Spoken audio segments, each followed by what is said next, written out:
¿Qué pasaría si todo lo que crees sobre el bien, el mal, el sexo, la culpa y el cuerpo humano se basara en una historia que nunca ocurrió? ¿Y si Adán y Eva jamás existieron, no como personas, no como pareja, no como origen? ¿Qué pasaría si el pecado original fuera el invento más exitoso de la historia? Un relato diseñado no para iluminar, sino para domesticar. Esta no es solo una pregunta teológica, es una bomba existencial, porque si la caída nunca ocurrió, entonces, ¿de qué necesitamos ser salvados? ¿Y por qué alguien querría que creyéramos que nacimos rotos, sucios, culpables? Durante siglos, la historia de Adán y Eva ha sido el núcleo emocional de todo Occidente. Dos figuras desnudas, un jardín, una serpiente y un error que lo cambió todo. Comer un fruto prohibido, ser expulsados, empezar la humanidad marcada por la desobediencia. Pero esa imagen no solo está en la Biblia, está en tus decisiones diarias, en tu idea del amor, en tu forma de vivir el placer y la moral. Y eso ya debería hacernos sospechar, porque si realmente fue un evento histórico, ¿dónde están las pruebas? ¿Por qué no hay rastros de ese Edén en ninguna parte? ¿Por qué otros pueblos, más antiguos que los hebreos, ya hablaban de árboles sagrados, serpientes sabias y mujeres que desafiaban a los dioses, mucho antes de que se escribiera el Génesis? Spinoza lo insinuó, Freud lo reformuló, y Jung lo gritó con símbolos. El Edén no fue un lugar, sino una metáfora, y no una cualquiera. Fue la metáfora más poderosa jamás contada, porque puso en tu corazón la idea de que buscar saber era malo, que desear era peligroso, que el cuerpo era un castigo. Pero, ¿y si todo fue al revés? ¿Y si la serpiente no fue la villana, sino la guía? ¿Y si comer del fruto no fue la caída, sino el despertar? Este video no es sobre religión, es sobre narrativa, sobre cómo un cuento, repetido millones de veces, puede volverse verdad sin serlo, y cómo esa verdad puede moldear culturas, leyes, cuerpos y almas durante milenios. Pero también es una invitación a regresar al principio, a mirar el Edén con otros ojos, no como un paraíso perdido, sino como una trampa simbólica. Porque si Adán y Eva jamás existieron, entonces tú tampoco naciste manchado. Y si no naciste manchado, ¿quién gana con hacerte sentir culpable? Lo que sigue no es una teoría alternativa, es una reconstrucción, una relectura radical del mito fundacional de Occidente. Parte por parte, palabra por palabra, con revelaciones que no buscan destruir la fe, sino liberarla de su jaula más antigua, la culpa. El Génesis no empieza con la creación, empieza con una mentira. ¿Estás listo para verla de frente? Tal vez la serpiente no ofrecía una trampa, sino una elección. Tal vez el fruto no era un castigo, sino una semilla de conciencia. Y tal vez lo que llamamos caída fue, en realidad, el primer acto de libertad humana. Mucho antes de que existiera el Génesis, ya existían jardines sagrados, árboles prohibidos y serpientes sabias. La Biblia no inventó el Edén, lo heredó, y al heredarlo, lo transformó. ¿Pero por qué? ¿Qué había en esos antiguos relatos que debía ser reescrito? Los sumerios, más de 1000 años antes del texto hebreo, ya contaban la historia de Enki y Ninhursag en un paraíso llamado Dilmun. Allí también había un jardín, un fruto, una transgresión y una consecuencia. Enki, el dios del conocimiento, come de plantas prohibidas y es castigado. ¿Te suena familiar? Pero hay una diferencia clave. En los mitos sumerios, la búsqueda de conocimiento no es vista como un pecado, sino como una expansión. El héroe no cae, aprende, evoluciona. La transgresión no destruye la relación con lo divino, la profundiza. Entonces, ¿qué pasó en el camino que llevó al Génesis a convertir esa búsqueda en culpa? Spinoza y otros pensadores del siglo XVII sospechaban que el relato hebreo era una adaptación intencionada, diseñada para crear una cosmovisión basada en obediencia, no en exploración. Una historia donde lo sagrado no era lo que se descubría, sino lo que se obedecía sin preguntar. ¿Quién gana con esa estructura? Y aquí entra la serpiente. En muchas culturas antiguas, la serpiente era símbolo de sabiduría, sanación, renovación. Era el animal que mudaba de piel, que se regeneraba. Pero en el Génesis se convierte en el enemigo, el tentador, el corruptor. ¿Por qué? ¿Qué representa realmente esa transformación? Algunos textos ugaríticos y cananeos hablan de dioses serpiente que protegían árboles sagrados como símbolos de acceso al conocimiento oculto. En Egipto, el Uraeus, la cobra sobre la frente de los faraones, representaba iluminación y poder espiritual. ¿Podría ser que la Biblia no destruyera estos símbolos, sino que los invirtiera? Si tomamos esta idea en serio, entonces el Edén no fue el comienzo de la historia humana, sino el fin de otra historia más antigua. Una historia donde el conocimiento era camino, no castigo, donde lo divino no se temía, se exploraba, y donde la humanidad no era caída, sino proceso.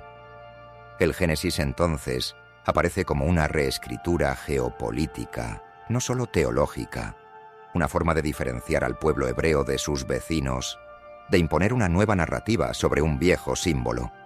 Pero el símbolo nunca murió, solo fue ocultado, y en cada mito anterior aún respira. Tal vez por eso, cada vez que alguien cuestiona el relato bíblico, no solo cuestiona un texto, sino el sistema entero que fue construido encima, porque si el mito original era otro, entonces todo el edificio posterior tambalea. Lo que creíamos eterno quizá fue solo editorial. Y si fue intencional, el pecado original no fue una consecuencia lógica del Edén. Fue una interpretación, una decisión, un dogma que no estaba en el texto original, pero que se convirtió en la base emocional de todo el cristianismo. ¿Cómo ocurrió eso? ¿Y por qué? San Agustín, en el siglo IV, fue el arquitecto de esa idea. Antes de él, muchos cristianos leían el Génesis como una metáfora, pero Agustín lo literalizó. Dijo que por culpa de Adán y Eva, todos nacemos condenados. No por lo que hicimos, sino por lo que somos. Nacemos culpables, nacemos sucios, nacemos con una deuda que no pedimos, pero que debemos pagar. ¿Con qué? Con obediencia, sumisión, castigo y redención externa. El impacto fue devastador, porque si naces culpable, entonces todo placer es sospechoso, toda duda es pecado, todo cuerpo es tentación y todo pensamiento libre es rebeldía contra Dios. Se creó una humanidad defectuosa por diseño, y la Iglesia se propuso entonces como única solución. Spinoza diría siglos después que esa idea no solo es filosóficamente absurda, sino emocionalmente destructiva, porque convierte la vida en una deuda infinita, porque transforma la espiritualidad en chantaje emocional, porque sustituye la búsqueda por obediencia, y porque da poder absoluto a quien controle el perdón. Pero lo más grave no es solo eso, es que la idea del pecado original fue usada como herramienta de control social. Las mujeres fueron vistas como responsables del pecado, el deseo sexual como una herencia de la caída, la autoridad eclesiástica como la única capaz de administrar la redención. Todo eso nace de una lectura estratégica del Edén. ¿Y si no fue un error teológico? ¿Y si fue una jugada política? Una forma de estructurar poder a través de la culpa. Una culpa que no puedes quitarte solo. Una culpa que te ata a una institución, a un ritual, a una doctrina, a una obediencia perpetua. La teología moderna ya lo sabe. Muchos exegetas reconocen que el término pecado original no aparece en el Génesis, que la idea de heredar culpa es ajena al pensamiento hebreo original, que fue una importación tardía, y sin embargo, Sigue presente en escuelas, iglesias, catequesis, libros y culturas enteras. ¿Por qué persiste una idea tan tóxica? Porque es útil, porque es rentable, porque un ser humano que se siente roto desde el nacimiento es fácilmente manipulable. Aceptará castigos, aceptará injusticias, aceptará jerarquías espirituales que lo alejen de sí mismo. Pero si el pecado original no existe, ¿qué queda? ¿Qué pasa si no estás roto? ¿Si nunca estuviste separado de lo divino? ¿Quién eres cuando dejas de creer que eres insuficiente por naturaleza? Eso es lo que exploraremos a continuación. Porque si no hay pecado original, entonces la serpiente no trajo perdición, trajo libertad. Y la mujer no causó la caída. Inició el despertar. El pecado original no fue una verdad revelada, sino una estructura, un diseño emocional creado para durar. Pero si lo miramos sin miedo, se cae. Porque una mentira repetida 1000 veces no es verdad, solo trauma. Durante siglos, la serpiente fue vista como el villano supremo, el símbolo del engaño, de la tentación, del mal disfrazado de sabiduría. Pero, ¿qué pasaría si todo eso estuviera al revés? ¿Y si la serpiente no fue el enemigo, sino la guía? ¿Y si Dios no fue el Salvador, sino el carcelero? Eso es exactamente lo que plantea el gnosticismo, una corriente espiritual que floreció en los primeros siglos del cristianismo y que fue brutalmente perseguida. ¿Por qué?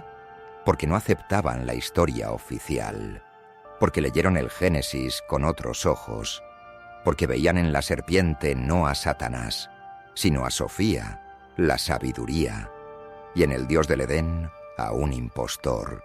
En los textos gnósticos, como el apócrifo de Juan o el Evangelio de la Verdad, el creador del Edén no es el Dios supremo, es un demiurgo, un Dios menor, ignorante de su propia ignorancia, que crea un mundo imperfecto y lo llena de leyes para controlarlo, y en medio de ese mundo coloca a la humanidad, pero prohíbe el conocimiento. ¿Te suena? El árbol no es trampa, es revelación. El fruto no es castigo, es despertar. Y la serpiente no viene a destruir, viene a recordar. A Eva no la seduce, la activa, le devuelve la memoria, le dice: tú no eres una sierva, eres conciencia encarnada. Desde esta visión, la caída no existe. Lo que existe es una fuga, una evasión del control, un acto de rebelión espiritual. Y Eva no es la culpable, es la heroína, porque desobedece al Dios que prohíbe el saber para reconectarse con el origen divino verdadero. Para los gnósticos, el Edén es una prisión disfrazada de paraíso. Y el verdadero pecado no es desobedecer, es conformarse. El conocimiento es liberación. Y la serpiente, lejos de ser un demonio, es un símbolo de lo que arde por dentro cuando intuyes que la versión oficial de la historia está equivocada. No es casualidad que esta visión fuera destruida. Los gnósticos fueron perseguidos, sus textos quemados, sus ideas demonizadas. ¿Por qué tanto miedo a una lectura alternativa? Porque si aceptas que el creador del Génesis era un impostor, todo el sistema teológico se desploma. Y sin embargo, los textos reaparecieron en Nag Hammadi, en manuscritos escondidos durante siglos. Y ahora los podemos leer. Podemos ver que la historia tenía más capas de las que nos contaron, que tal vez no caímos del Edén, tal vez escapamos de él. Entonces, ¿qué pasa si la serpiente no te quiere hundir, sino despertar? ¿Qué pasa si Eva no fue débil, sino lúcida? ¿Y si Dios, el del Edén, no era quien decía ser? ¿A quién has estado obedeciendo todo este tiempo? Tal vez el mayor crimen de la serpiente fue mostrar que podíamos pensar por nosotros mismos, que el conocimiento no era una trampa, sino una herramienta, y que la libertad al final no se pide, se toma. Y si Eva lo entendió primero, no fue su culpa, fue su victoria. Fue su acto de renacimiento consciente. Después de comer el fruto, Adán y Eva no mueren, no se transforman en demonios, no se convierten en monstruos.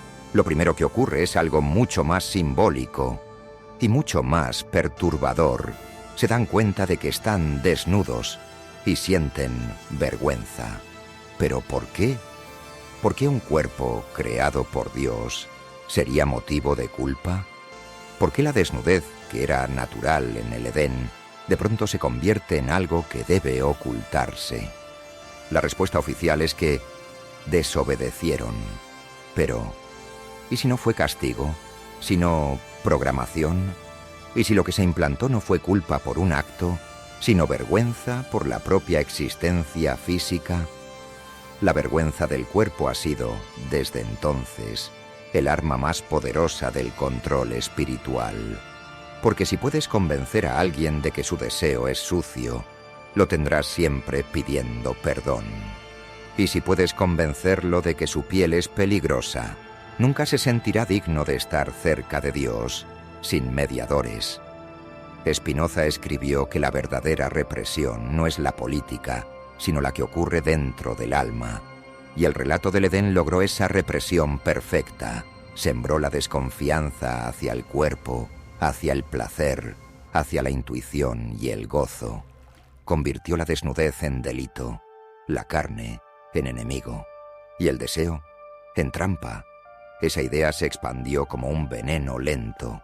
En la Edad Media se creía que el cuerpo debía ser castigado para salvar el alma. Se usaban cilicios, ayunos extremos, flagelaciones, no por salud, no por virtud, por miedo, por doctrina, por una supuesta herencia de error inscrita en la carne desde el Edén. Pero, ¿y si no fue error?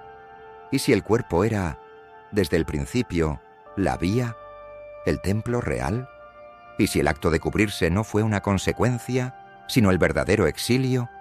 Porque desde que nos cubrimos de vergüenza, empezamos a distanciarnos del presente, de los sentidos, del aquí y ahora.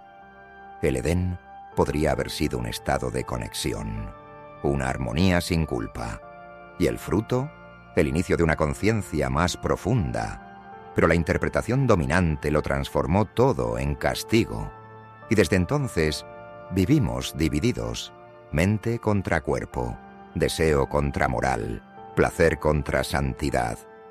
Pero hay una grieta en esa muralla, una sospecha que crece. Si el cuerpo fuera tan sucio, ¿por qué sigue siendo el lugar donde sentimos la verdad? ¿Por qué el tacto, el gozo, el suspiro, el abrazo nos recuerdan que estamos vivos? ¿Y si la desnudez no fue el problema, sino la solución? Tal vez por eso el control del cuerpo fue más fuerte que cualquier mandamiento. Porque quien domina la vergüenza, domina la conciencia. Y quien libera el cuerpo, libera la mente. Ese es el verdadero Edén, existir sin miedo. Y si Adán y Eva jamás existieron, ¿qué hacemos con todo lo que construimos encima? ¿Qué pasa con el pecado, con la culpa, con la redención, con la cruz? ¿Qué pasa con la idea de que nacimos mal y necesitamos ser salvados? La primera reacción es miedo, porque si quitas esa base, parece que todo se desmorona. Pero, ¿y si no? ¿Y si al quitar el mito no perdemos algo, sino que recuperamos algo que estaba enterrado? Si Adán y Eva no existieron, entonces no nacimos rotos. No estamos aquí para pagar culpas. No somos esclavos de una deuda ancestral. Estamos aquí para vivir, para explorar, para crear sentido. Eso no destruye la espiritualidad, la libera, la devuelve a su lugar más íntimo, la experiencia directa. Spinoza decía que Dios no castiga ni premia. Dios es naturaleza, es conciencia, es el proceso mismo. Y si es así, entonces no hay una caída, hay un camino. No hay expulsión, hay evolución. No hay culpa original, hay aprendizaje progresivo. Y eso cambia todo, porque deja de haber intermediarios. Nadie tiene que decirte qué eres ni cómo debes ser. Nadie puede reclamar el monopolio de la verdad. No hay salvación impuesta, solo despertar voluntario. Y ese despertar empieza cuando sueltas la idea de que eres menos que divino. Tal vez Adán y Eva no fueron personas, fueron arquetipos, fueron símbolos de una humanidad que despierta, que se equivoca, que busca, pero que no nace mal, que no empieza manchada, que no necesita redención sino conciencia. ¿Y qué hacemos ahora? Reconstruir, no desde el dogma, desde la pregunta, desde el asombro, desde la libertad. Mirar cada relato sagrado con ojos nuevos, ver lo que quisieron decir y también lo que fueron usados para ocultar. Reconciliarnos con el cuerpo, con el deseo, con la mente libre, con el derecho a pensar, sentir y elegir. Ese es el Edén real, el que se activa cuando dejas de obedecer narrativas impuestas y empiezas a construir la tuya. Porque si Adán y Eva no existieron, tú eres el comienzo, tú eres el punto cero, tú eres el jardín y el árbol y el fruto y la serpiente. Todo está en ti. La verdadera espiritualidad no empieza con la culpa, empieza con una pregunta. ¿Y si siempre estuve completo? Tal vez el mayor acto de fe no es creer en un texto, sino en ti, en tu capacidad de amar sin miedo, de buscar sin culpa, de vivir sin intermediarios. El Edén no se perdió, nunca estuvo en el pasado, siempre estuvo esperando que lo recuerdes. No necesitas un jardín perfecto si puedes florecer en medio del caos. No necesitas una serpiente para tentarte si ya sientes dentro el llamado a crecer. No necesitas que alguien te diga que estás perdido. Si sabes que caminar es la única forma de encontrarte, tal vez esa fue la gran herejía. Creer que el Edén no se busca, se recuerda y se vive.